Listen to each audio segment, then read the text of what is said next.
In the shadow of the old warehouses at Chester Wharf one Good Friday morning, an incredible collection of historic canal boats assembled. They were getting ready to take part in a convoy to Ellesmere Port, about 8 miles to the north, for an Easter weekend celebrating the history and heritage of the waterways.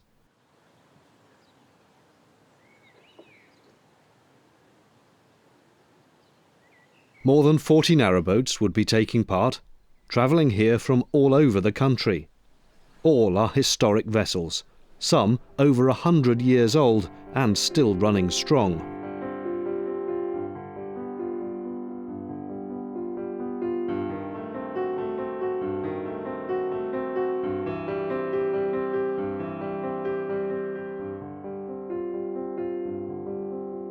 In the early morning stillness, the boat's caretakers polished the brass, rinsed down the gunwales and tinkered with the oily bits, readying them for the day's journey.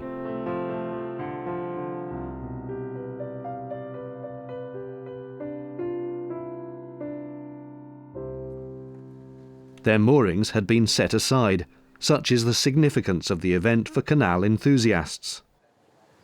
There was a flurry of activity, in the special unhurried way of flurrying that only the canals can provoke.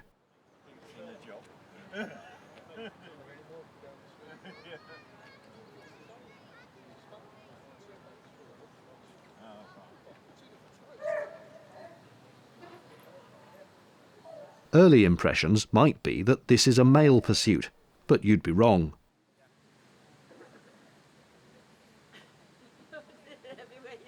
And it's not just humans that like to get involved.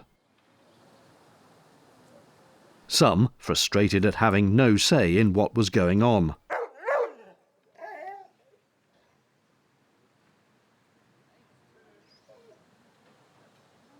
These are hefty chunks of iron and steel, easily 20+ tons each before cargo. Though no commercial loads are moved these days, the historic boats proudly display the logos of famous carrying companies. This triple, perhaps the most well-known of all.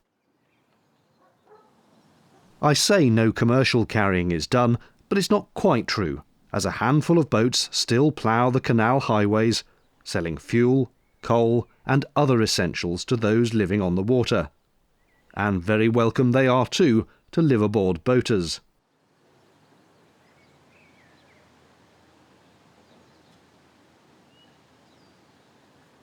Every inch of paintwork from bow to stern was cleaned, polished and made generally spick and span, the colourful heritage patterns lending themselves naturally to the festival atmosphere. The fleet prompting interest from early morning passers-by.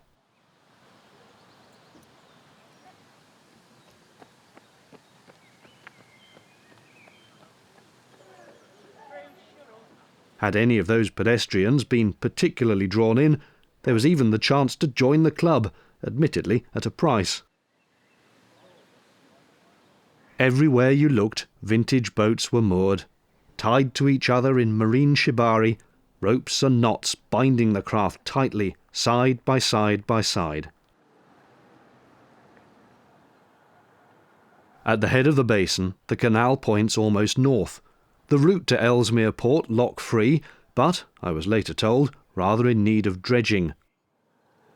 Getting going meant starting ancient machinery. Not for these folk, the luxury of electronic ignition. The Bolinder engine has a spluttering note, entirely distinctive amongst its bedfellows.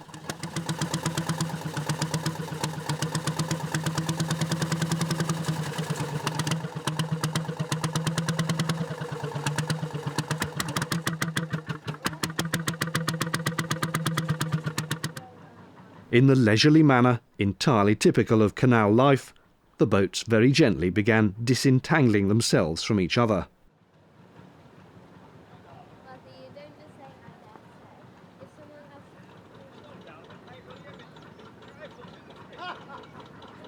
Departing Chester Wharf, they passed under a towpath footbridge and began the gentle amble towards the National Waterways Museum, where the weekend's assembly was to be held.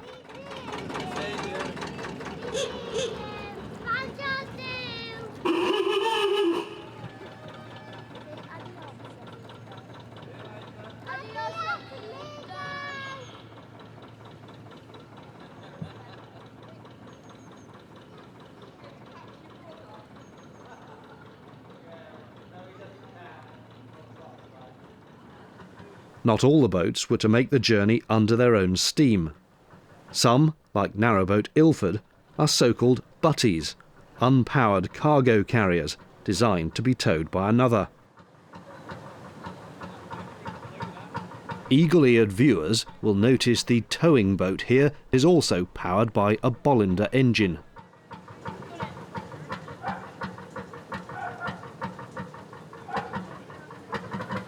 Sometimes on wide canals, the boats move side by side. Here it's one after the other, with a taut rope between the stern of the leader and the bow of the butty to ensure maximum control of the pair.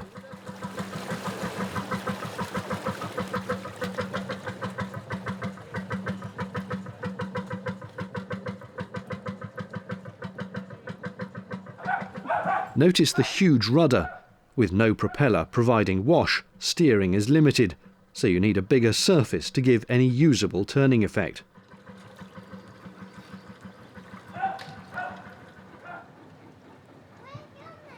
You'll hear from this chap all about his boat later in the video.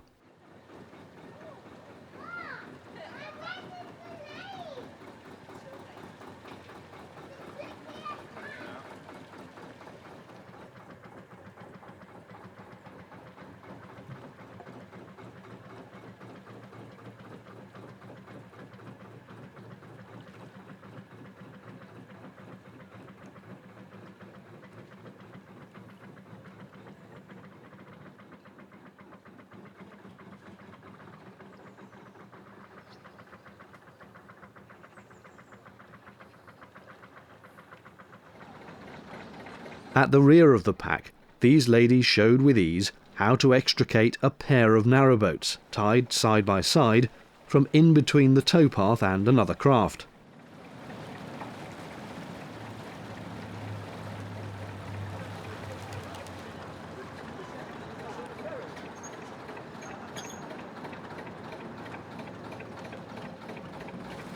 Both boats have power here.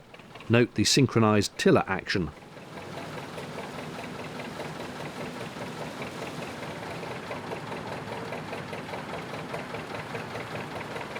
The lookout up front was diligently monitoring progress.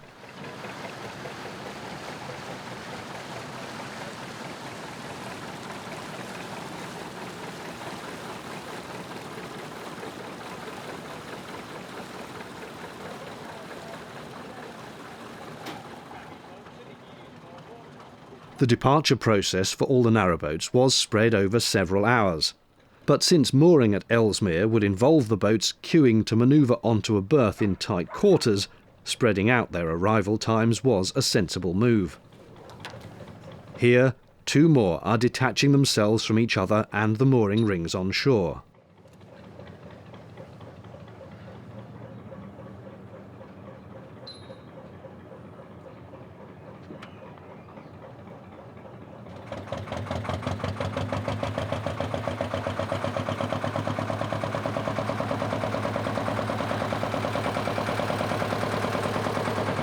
They too headed off in gentle convoy.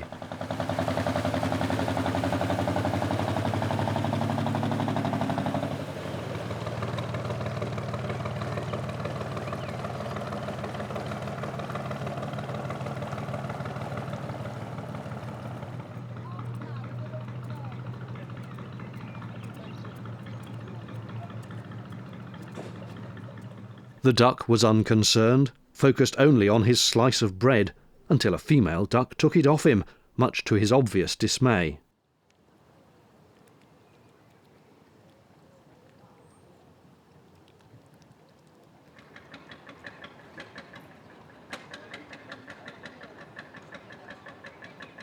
People sometimes ask if the engine fumes get in your face. With these classic diesels, whose exhaust exits through the roof, The answer is, inevitably, yes, to some degree. But the force upwards of the exhaust is quite strong, and there's a couple of yards twixt pipe and driver, so it's not necessarily awful, especially if the wind helps by blowing it away. Incidentally, the boat being towed here is Saturn, a particularly historic craft built in 1906 entirely of wood. You'll hear more about Saturn later on.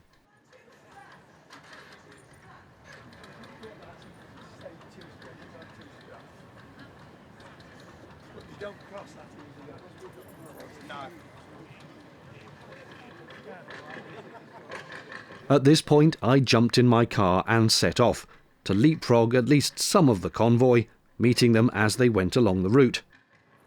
This is about 4 miles from Chester, and I got there just in time to see Narrowboat Holland come through.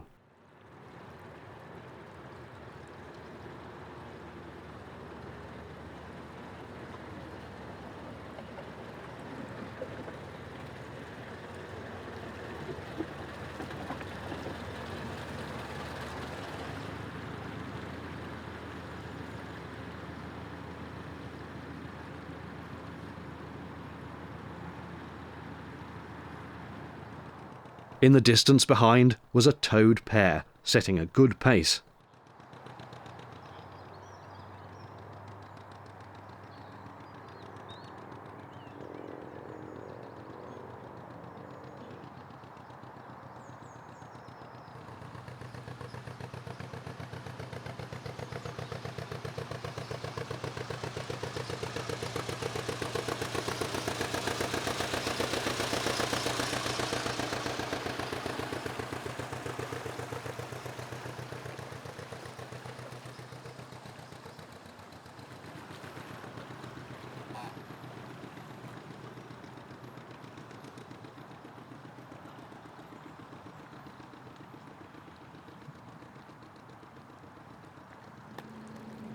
And one more before I hopped in the car again. Narrowboat Plover, originally built in 1915 and featuring a Lister JP3 engine.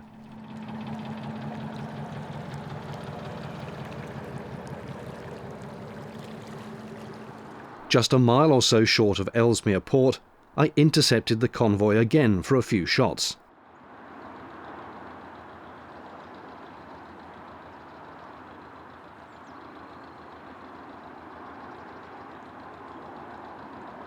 This is Clematis, which stars in a popular TV show. But do you know which one?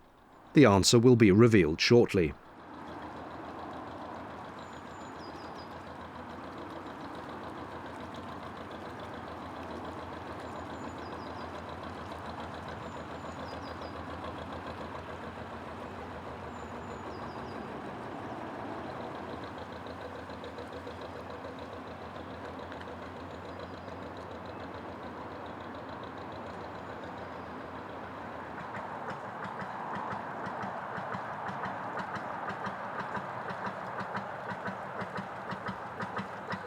Here comes the Bolinder-engined boat we saw earlier, with its distinctive arrhythmic sound.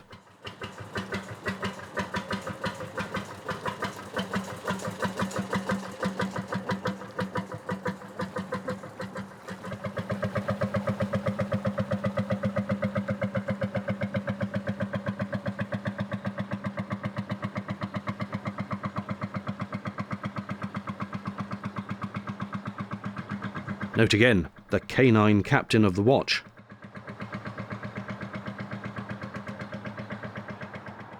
They were coming through thick and fast by now.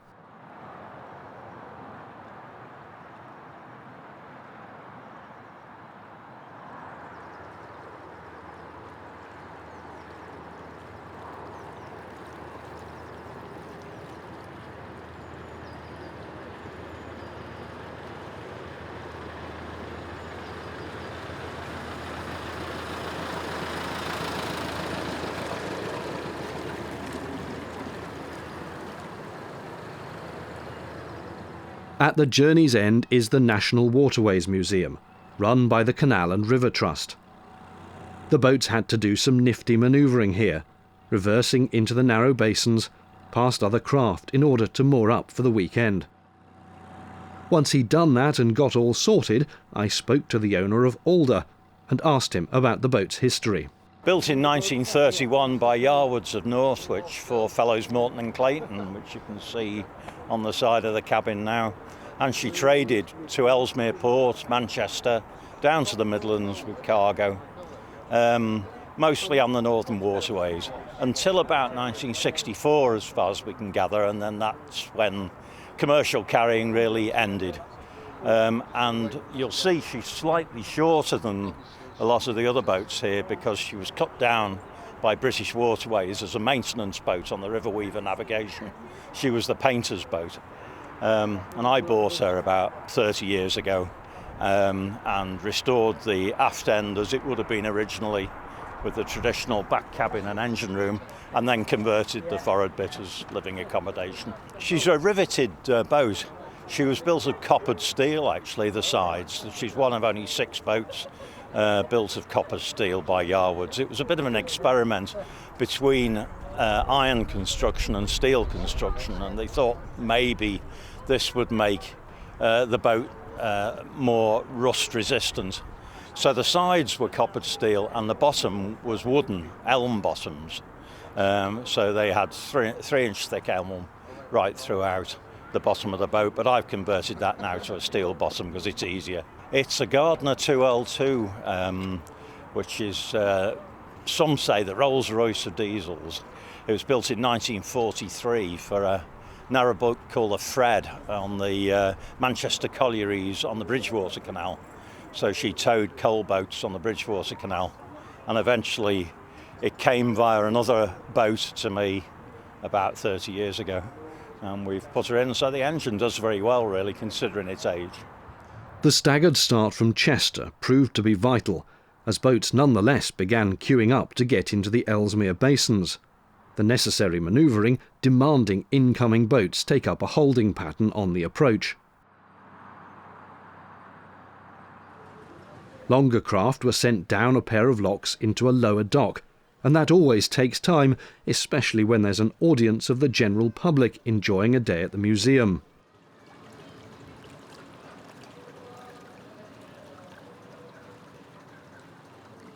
The site used to be a busy transshipment dock, sitting as it does on the junction of the Shropshire Union Canal, the Manchester Ship Canal and the River Mersey.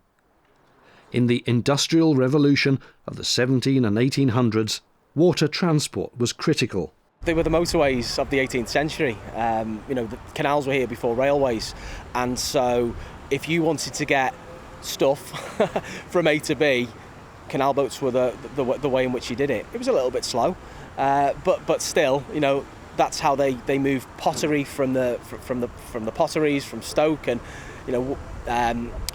iron from Wolverhampton, and goods that were made, especially with Ellesmere Port, goods that were made right across the north over to Liverpool on the barges and eventually onto the Weald. So they played a significant role in trade, really. We've got a couple of really special boats coming along to us. We've got Saturn, which is a Shropshire Union flyboat. That boat would have been, or a flyboat was the fast-moving boat. In the days before refrigeration, 1906 is when it was built. The boat would carry cheese and other sort of perishables. Other boats would give way to it because it needed to get through. It'd take priority at locks. And Saturn is the last remaining boat of its kind. Also, we've got Clematis, which appeared on Peaky Blinders. It's still got some of the January livery because it was known as the January on Peaky, and that's just over in the upper basin there. I've already had my picture taken with it.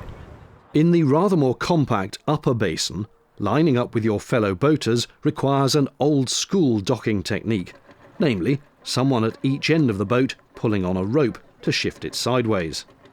Vessels of this vintage do not have bow or stern thrusters.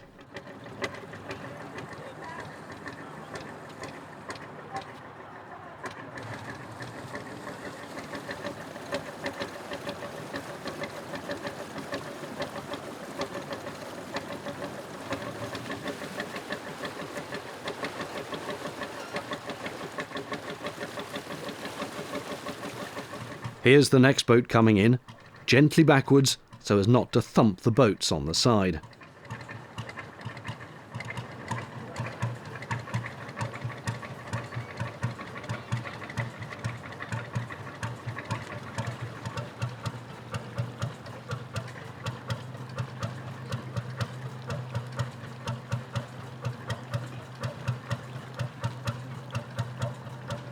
And here's Paul on board Lancing, who we saw earlier. He told me more about his pride and joy. Built in 1936, worked for the Grand Union Canal Carrying Company, infamously sank in Limehouse in the mid-60s, don't exactly know when, trapping the skipper's daughter in the cabin. She's fine, and as far as I know, she's still alive. He lost his job, and then Lancing was put on the disposal list. And then mid-70s, we think, ended up on the Kennet and Avon as a trip boat until we bought it. And Paul's had to do a lot of restoration. New back end that I'm standing on, new bottom, new footings. The cabin and engine room were rebuilt as they should have been when she was new. Change of engine. What else did we do? Oh, all new running gear, gunnels, everything. She was so bad I didn't bother having a survey. She was just really... My father had just died, so the inheritance just went on the boat. We tried to keep as much as we could, but a lot of it, she was very, very, very neglected. And they were prone to rotting anyway. The yoke on the gunnels, the cabin originally folded underneath the yoke, and the water just sits there and it just rots it away. So the back deck was rotted, the front deck was just full of holes, and yeah, had to be replaced. It's not the original engine. Would have had a thing called a National, which is another two-cylinder water-cooled engine. This one's a bit more modern. The engine was built in the mid-30s and carried on production. So I think this one's from the 40s. But it's a similar kind of thing. I like the sound.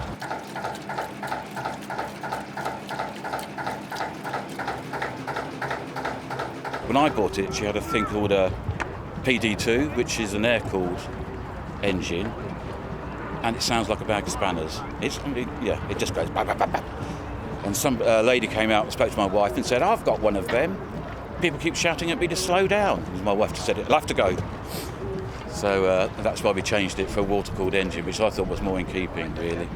For the final boat of the video, how about this fine tug? Like all the others on display at the event, it has an illustrious history. It was built by the shipbuilders Harland and Wolff in 1935 at Woolwich on the Thames, and she was then 70 foot long. She was built for the Grand Union Canal Carrying Company. They sold her when she was only 6 years old, and they sold her to an ironworks at Ilkeston called the Stanton and Staveley Ironworks, and she worked there throughout the war from 1940 to about 1947, when Stanton Ironworks sold her to Stewart's and Lloyd's at Hales Owen, and that's how she's painted now, exactly how she was from 1947 until she finished work in about 1974. The engines are two-cylinder National. They were made by the National Gas and Oil Engine Company of Altrincham to a design by Russell Newberry's. The weekend proved to be popular, with more than 2,000 visitors coming to see the boats. And what a great place to have your wedding photos taken. This was surely to the disgust of the resident swan, thinking it was the most elegant creature in white. Thanks for watching. Cheerio.